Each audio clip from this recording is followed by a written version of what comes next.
Hi everybody, this is Josh Pomeroy, and in this video we're going to start on lesson 4 of our Figma course. We're going to combine a lot of the things that we've learned in the previous lesson, so make sure you review those. How to fill shapes with different kinds of fills, both solid color, gradients, patterns, and image fills. We're going to put all of those things together and create what I call a student card.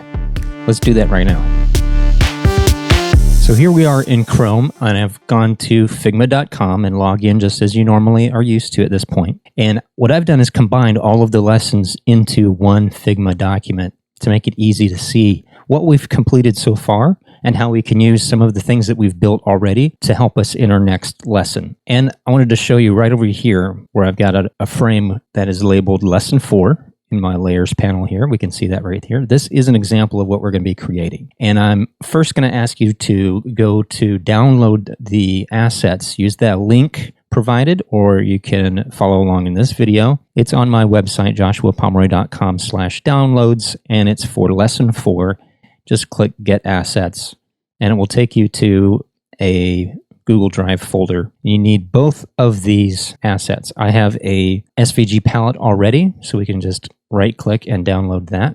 All right, we've got the palette, and we have the school logo for Salisaw School. And I've got this from their website, so we can just download that. That is a PNG file, and we're going to use that for our lesson coming up. Once you have both of those downloaded, you can close that Chrome window. We'll go back to our Figma document, and here we go. We've covered some basic shapes. We've covered some different ways that you can fill those shapes, whether it's with solid colors or gradients or image patterns or image fills. And we did a lesson on typography, how you can adjust and customize typography to create text in your designs and customize it to the way that you like it and style it in a certain way. And we're going to combine all of those things in lesson 4 right now. So here's the objective right here. And what I want you to do is hit F on your keyboard. We're going to create a new frame, and we're going to use the Instagram post one again, or you can start drawing it out and match it up with the frames on the canvas already. So I can do it this way. And just make sure over in your inspector panel, you have a width of 1080 and a height of 1080. And for this one, I'm going to move it to the bottom of my layers panel. We can do that in the layers panel right over here on the left-hand side. I'm going to click and drag it from the layers panel all the way down to the bottom. And click and rename. This will be, you can call it whatever you like. I'm just going to label it Lesson 04 and put a B after it, so I know this is what you're going to create. The first thing we're going to do is create our basic shapes to make our layout, basically creating a wireframe. And so what I'm going to do is look at my reference and start with some of these fundamentals. We have an image text in the background. If you don't have that asset from the last video that we did, you can go back to my website and get the assets from lesson 2. Okay, so we'll need the funky lines pattern. Click and download that, and we'll need the crumpled paper texture, just as an option. Once you have all the assets downloaded, they should be in your defaults download folder. We can start creating your own custom student card. And the first thing I want you to import from your downloads folder is the SVG, the Salisaw color palette. There it is. We can just drag and drop it like we've done before right into our document. I'm going to line it up with my other ones up here, just above this new project here. And now we can grab colors from this really easily. And then let's get in the habit of creating a new frame. F on the keyboard to create a new frame. We can go right over here. We know that this is going to be another Instagram post size, or we can just click and drag and use the smart guides to help us snap to the same dimensions as our previous canvases or frames. Just make sure up here in the inspector panel, you have a width of 1080 and a height of 1080. And I'm going to go ahead and close some of these layers down in my layers panel. I'm going to use my layers panel quite a bit here. And I'm just going to move our new frame all the way down to the bottom so that it's underneath our reference here. And you can rename this whatever you want. I'm going to relabel it Lesson 04B. So this will be your custom student card, and we're going to create it together. Okay, now I've pre-created this reference to make it really easy for us to see the attributes of everything in here and be able to recreate it to a pixel perfect dimensions. This will be a good lesson on how designs are sort of arranged and created. We're essentially going to start with a wireframe of this student card. So we know we have a rectangle, sort of a header at the top. So on our new one here, let's hit R on the keyboard to select the rectangle tool and just drag out a rectangle. We know it goes the full width, so you can snap it to the edges, bring it all the way to the top. There it is. Now let's just make sure in our reference we can click on this rectangle and see what the height is. It's 160. We can actually click in there and press Control-C to copy the value of the height. On ours, let's click on our gray rectangle and paste in 160, or you can type it in. There we go. Now we can also color it. And part of the reason we brought in this color palette is we can just grab the colors. So I on the keyboard selects the eyedrop tool. The top rectangle header here is this darker orange color, and we can just grab it from there. And I want to show you a couple of other ways that we can grab colors and styles, fills, just to speed up our design workflow. All right, we have a pattern in our background, so we're going to do that a little bit later. And I want you to get in the habit of cloning things that you've already created, because it just makes things a lot faster. So holding down Alt, we're going to drag a duplicate. And now let's click on our reference to see the height of this. This is 300 pixels high. So we can just click on our new one and say, type in 300, hit enter. There we go. And shortcut keys, if you're used to first-person shooter games, the W, A, S, and D keys in combination with holding down Alt will pin things to either the top, left, bottom, or right. So Alt S will send it down to the bottom. Makes it really fast. Or you can just use the smart guides. When you see that red line, it snaps to the bottom of the canvas. All right, so this bottom, let's click on a reference here. This has a radial gradient fill. Let's see if we can recreate that, okay? We can close down our color picker. Let's click on our new rectangle down here. Click on our fill. Let's open that up. Let's change it from a solid to a radial.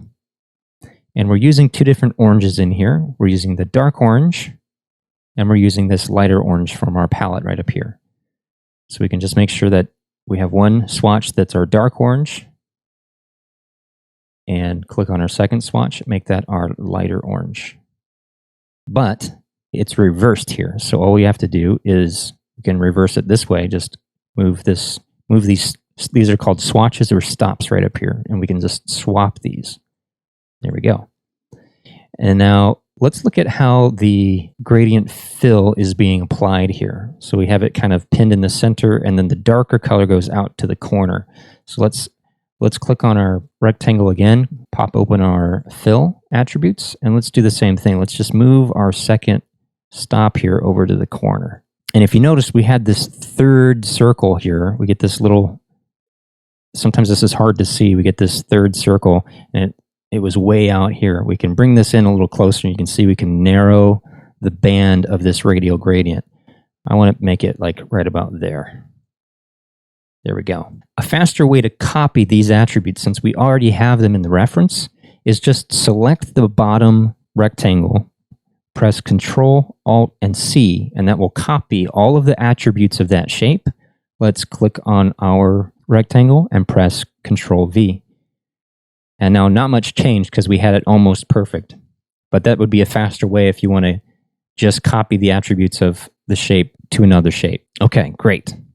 Now let's do our little rectangle here. So let's do this again. We'll clone our top rectangle, hold Alt, drag it down. We know that it's black, so we can select our fill color and make it black. 0, 0, 0, 0, 0, 0. 6 zeros is the hex code for black. Or we can grab it from our palette right up here with the eyedropper tool. And let's see what the height of this is. It's 40. So we'll click on ours and type in the inspector panel there 40. And then let's make sure it snaps to the top of our bottom rectangle. There it is. Great. So we have most of the layout already created. Now we have a circle here that's almost in the center. And we can get some properties from it just by looking at it. We know that it's a perfect circle. It's 798 pixels wide by 798 pixels high. And we also get the position for it. So let's go ahead and try to create that on our artboard or frame. O selects the Ellipse tool, and make sure you hold Shift when you create this. And I'm just going to create one, and then let's size it and position it to what we have in our reference. So let's get the size right first. 798. I'm going to copy that, make sure that my constraint proportions is locked, and it is already, and type that in. So now we get the exact height and width that we want. Now let's look at our X and Y values. We're at 141 at the X value. Let's copy that and put that in our design. And 190 in our Y value. Copy and paste. So now we get the exact position of that circle. And that's where you're going to put your photo or whatever photo you want there for your student card. All right, now we have some text. Remember from our last lesson, we made some text. We updated the fonts and sizes. We did a lot of customization. We're going to use some of that. But first, let's get the school logo in here. So let's go back to our downloads, grab our asset, and this is going to come into Figma a lot bigger than we need it. Okay, so that's why, again, we're going to look at our reference. Let's just drag and drop it into your document right here. Then let's click on our logo here in our example. And we have a width of 229 and a height of 150. Okay, let's click on ours and we can just put in 229 in the width. Make sure the constraint proportions is locked. 229, enter, and we get the exact size. Let's use our X and Y axis again. Let's line it up. So it's 30 from the left-hand side, or the X axis, and 5 from the top. So 30 and 5. Type those in. Perfectly lined up. There we go. Now let's create a text box. T on the keyboard, and we're just going to click. And this is where I put in the school name. Maybe you could put in the name of your class or your grade, whatever you wanted to put in right here. I'll just type in Salisaw Public Schools. Now we don't have the right formatting. We want to make sure that the font is Lato. So if it's not Lato for you, go over here to the text panel and start typing in Lato, L-A-T-O, hit enter. It is bold, and we want to click on these 3 dots right here and make all of it caps. There we go. Now let's center it vertically with our rectangle that's right behind it. So hold shift and then you can select both of those. So make sure you have the text element selected and then hold shift and select the rectangle. And up here we can just say align vertical centers, which is also Alt V on the keyboard. Now I also want to position it horizontally the same way that we have it in our example. So all we have to do is check the X axis, which is 299, and we'll type that in. On ours, 299. There we go. And our font size is 48. So make sure your font size is 48. And your text is aligned to the left. And we can actually change this alignment to middle. There we go. Now, like we've been doing, let's grab our text element and drag a duplicate, hold Alt, drag a duplicate down here to the bottom. We don't have to line it up perfectly just yet. And I'm going to put in student card right here. This could be your first name or last name if you want. So let's just type in student card or your name. I'll put my name. And I'm going to make the text aligned to the center. And let's click on our reference again and see it's Lato black. It's 38 on the size.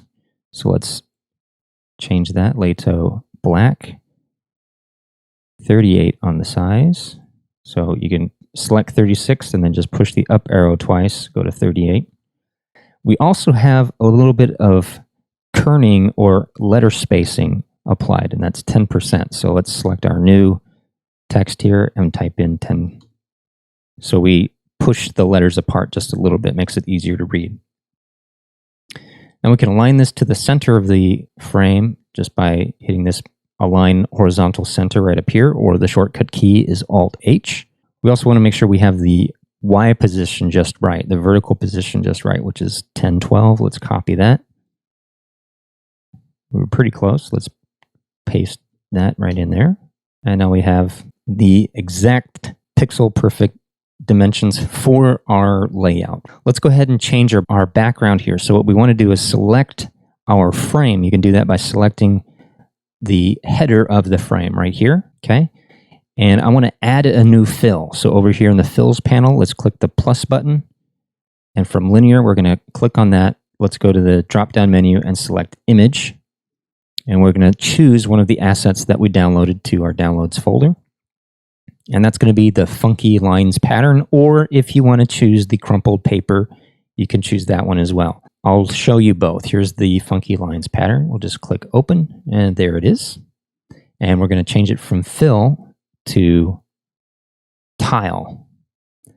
And let's just check and see what we can click on our reference and go to our fills over here. And this one, I bumped up the zoom on the tiling to 150%. So let's do that as well so you can see it a little bit better. So right here, instead of 50, we'll go 150. Hit enter, and we can close down our image panel, and there we go. One thing I like about Figma is that you can stack these fills. So we have this funky lines pattern, and we can add another fill if we want and choose our crumpled paper. That'll give us another option. So let's do that again. I just clicked plus to add another fill. Click on the where it says linear. Click on that color swatch. We're going to change it from linear to image. And let's grab the crumpled paper. Click open. And this one you can just leave on fill. It will also tile if you want it to tile. You can put in 100%. And now it tiles. And that's what that one will look like. So there's a couple of options there for texturing your background. Give it just a little bit of interest. Where your circle is right here, you could do the exact same thing. Go over to your fill panel, add a fill, change it from linear by clicking on the swatch. Click the drop-down menu from linear, change it to image, and then upload your own image. This can be a photo of yourself. I'll just, for demonstration here, show you one of mine. And we can change it from fill to crop. And now we can move this around and resize it to get it just where we want it. So that's where you would put your image, and that would complete the student card. So maybe play around with that. You could even duplicate this whole thing. So keep the layout just like it is and duplicate the entire frame. So select the frame header, hold Alt, and you can duplicate the entire frame just like that. And then make changes to your duplicate. So maybe something like that. And if you wanted to make it black and white like I did, you can open up the image properties by clicking on the image fill and then just pulling out all the saturation, and that'll make it black and white. That's if you want that effect. So maybe play around with this, make a few more options of a student card. You could change the colors, maybe use colors from some of the other lessons that we've generated palettes from. Coolers.co. This could be maybe something for your YouTube channel or for your Instagram account. But maybe try adding in some of the things that you do, maybe in some of your other classes. Maybe it's photos that you've already taken. Use those images as your background fill or your profile image. Or instead of a linear gradient, use an image fill on the different shapes. And just give yourself a little bit of practice creating layouts and then styling all of our shapes by adding images, colors, gradients, and fills. And that's been lesson 4 of our Figma course. Thank you guys for watching. I'll see you in the next lesson.